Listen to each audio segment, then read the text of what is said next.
Assalamualaikum warahmatullahi wabarakatuh. Perkenalkan, saya Yuliana Margareta, asal dari SD Negeri 17 Jawa Gadot.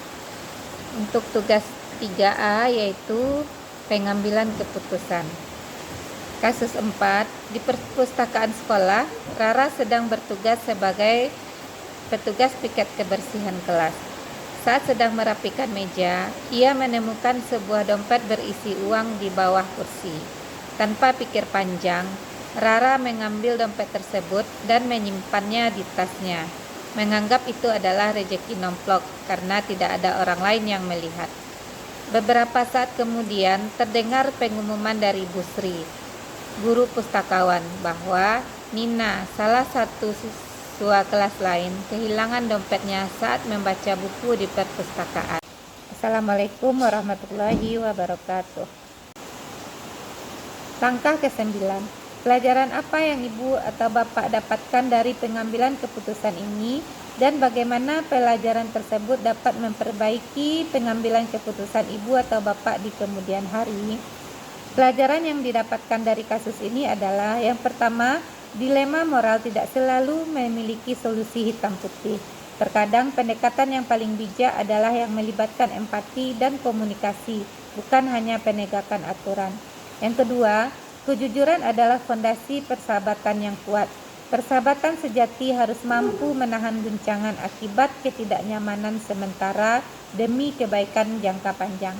Yang ketiga, memberi kesempatan kedua adalah bagian penting dari kepemimpinan dan moralitas.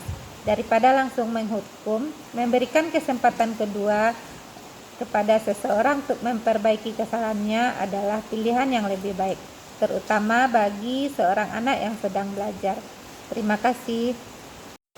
Langkah ke-8, apa keputusan akhir yang Ibu atau Bapak ambil sesuai dengan analisis kasus 4? Jawabannya, berdasarkan analisis di atas, keputusan terbaik adalah menggunakan opsi kreatif, yaitu berbicara langsung dengan Rara secara pribadi. Saya akan mencoba meyakinkan Rara untuk mengembalikan dompet tersebut. Alasannya adalah, yang pertama untuk mempertahankan kejujuran. Ini tetap sejalan dengan prinsip kejujuran. Yang kedua, membela persahabatan.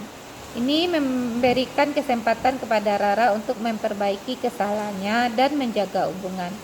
Saya percaya bahwa persahabatan sejati yang dibangun di atas kejujuran dan saling mengingatkan saat berbuat salah. Yang ketiga, edukasi moral. Ini adalah momen berharga untuk mengedukasi Rara tentang pentingnya kejujuran tanpa harus mempermalukannya di depan umum. Langkah 7. Adakah opsi lain yang lebih kreatif, adil, dan bijak yang bisa dilakukan? Ya, ada beberapa opsi lain yang lebih bijak dari sekedar melaporkan Rara atau diam. Yang pertama yaitu pendekatan langsung dan privat. Tari bisa berbicara langsung dengan Rara secara pribadi. Ia bisa mengingatkan Rara bahwa perbuatannya salah dan meminta Rara mengembalikan dompet tersebut kepada Bu Sri atau langsung kepada Nina. Tari bisa menawarkan diri untuk menemani Rara agar ia tidak terlalu takut. Yang kedua, pendekatan bertahap.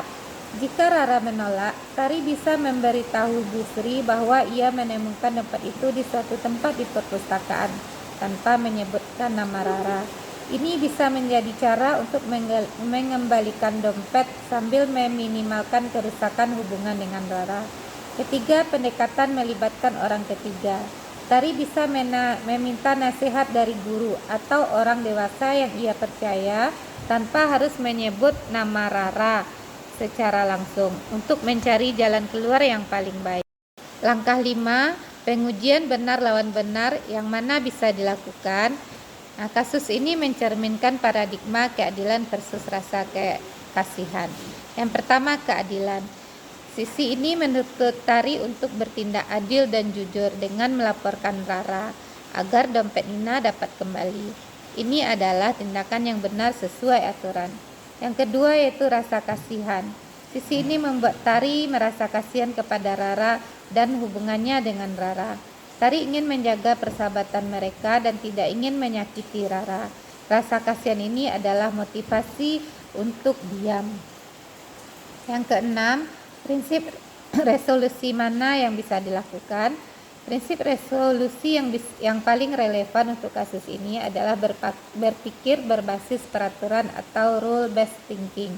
Prinsip ini menyatakan bahwa kita harus bertindak sesuai dengan aturan moral yang universal, yaitu kejujuran dan integritas.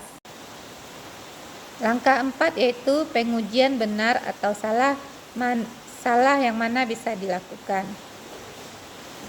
Yang pertama, uji legal. Apakah tindakan Rara melanggar hukum?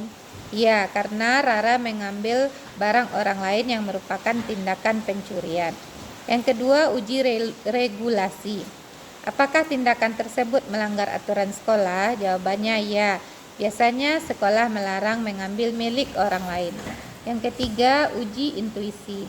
Apa kata hati nurani Tari melihat Rara mengambil dompet orang lain? Tari menghadapi dilema antara kejujuran versus persahabatan. Yang keempat, uji publikasi. Bagaimana jika keputusan ini dipublikasikan ke media akan mencoreng nama baik Rara? Yang kelima, uji panutan atau idola. Apa yang dilakukan Tari? Tari menasihati Rara untuk mengembalikan dompet dan bersikap jujur. Yang ketiga yaitu fakta-fakta apa saja yang relevan dengan situasi pada kasus 4. Jawabannya, Rara sedang bertugas sebagai petugas piket kebersihan. Rara menemukan sebuah dompet berisi uang di bawah kursi. Rara mengambil dompet dan menyimpannya di tas. Bu Sri mengumumkan bahwa ada siswa yang kehilangan dompet. Tari melihat jelas saat Rara mengambil dompet tersebut dan memasukkannya ke tas. Yang berikutnya adalah Rara adalah sahabat dekat Tari. Nah, jika Tari melaporkan kejadian sebenarnya, hubungan mereka akan rusak dan Rara tidak akan bersikap baik lagi padanya. Analisis saya terhadap 9 langkah pengambilan keputusan dengan menjawab setiap pertanyaan.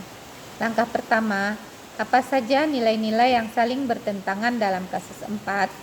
Nah, nilai yang saling bertentangan dalam kasus 4 adalah kejujuran dan keadilan versus kesetiaan dan persahabatan. Tari dihadapkan pada pilihan antara melaporkan Rara, yaitu kejujuran, atau mempertahankan hubungan dengan Rara, nilai persahabatan. Langkah 2, siapa saja yang terlibat dalam situasi pada kasus 4? Yang pertama adalah Rara, yaitu pelaku yang mengambil dompet. Yang kedua, Tari, saksi kejadian yang menghadapi dilema moral. 3, Nina, orang yang kehilangan dompet. Dan yang terakhir adalah Bu Sri yang mengumumkan berita kehilangan dompet. Tari yang kebetulan berada di perpustakaan sejak awal melihat jelas saat Rara mengambil dompet tersebut dan memasukkannya ke tas. Ini Tari menghadapi dilema. Di satu sisi, ia tahu bahwa dompet itu milik Nina dan kejujuran adalah nilai yang harus ditegakkan. Di sisi lain, Rara adalah sahabat dekatnya yang sering menolongnya dalam mengerjakan tugas dan berbagai bekal setiap hari. Jika Tari melaporkan hal tersebut atau menegur Rara, besar kemungkinan hubungan mereka akan rusak dan Rara tidak bersikap baik lagi padanya.